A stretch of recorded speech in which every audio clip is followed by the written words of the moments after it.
ଆମର ମନାଲି ଯାତ୍ରାର ଶୁଭାରମ୍ଭ ହେଇଥିଲା ପାଖାପାଖି ଦିନ 8:30ରୁ। ଆଉ 8:30 ପରେ ଆମେ ବ୍ରେକଫାଷ୍ଟ କରିବା ପାଇଁ ପାଖାପାଖି ଦିନ 11ଟା ବେଳକୁ ଯାଇକି ଅଟକିଥିଲୁ ମୁର୍ଥଲର ଶିବ୍ ଢାବାରେ, ଯେଉଁଟାକି ବହୁତ ଫେମସ୍ ଢାବା। ଏଠୁ ବି ବହୁତ ଲୋକ ଗାଡ଼ିରେ 2-3 ଘଣ୍ଟାର ଟ୍ରାଭେଲ୍ କରିକି ସେଠିକି ଯାଆନ୍ତି ପରାଠା ଖାଇବା ପାଇଁ। ପରାଠା ପାଇଁ ଜାଗାଟା ବହୁତ famous. 2 plate chole bhature, 2 plate paratha ଆଉ 2ଟା ମସଲା ଦୋସା ଅର୍ଡ଼ର ହେଇଗଲା।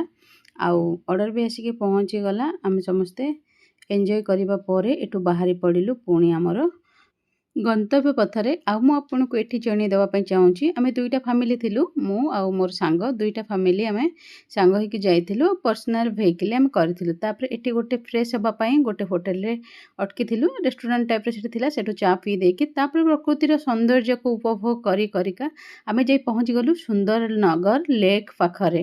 ଏଇଟା ଗୋଟେ ମାନେ ଲେକ୍ଟା ଏତେ ସୁନ୍ଦର ହେଇଥିଲା, ତାର ନାଁ ହେଉଛି ସୁନ୍ଦରନଗର ଲେକ୍। ଆଉ ଦେଖିବାକୁ ବି ଲେକ୍ଟା ବହୁତ ହି ସୁନ୍ଦର ହେଇଥିଲା ହ୍ରଦଟା। ସେଠି ଟିକେ ସମୟ ଅଟକି ଗଲୁ।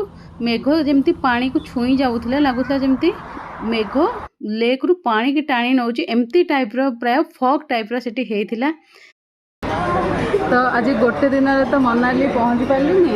ଗୋଟେ ଜାଗାରେ ଆମେ ରହିଯାଉଛୁ। 8:30 ଟାଇମ୍ ହେଇଗଲାଣି, ତ ସେଥିଲାଗି ଏଠି ଆମେ ରହୁଛୁ। ଆଉ ଏଠି ଡିନର୍ ଫିନର୍ କରିକି ଆଜି ରାତିରେ ରହିଯିବୁ। କାଲି ମର୍ଣ୍ଣିଂରେ ପୁଣି ଭିଉ ଦେଖିକା ହିଁ ମନାଲି ଯିବୁ।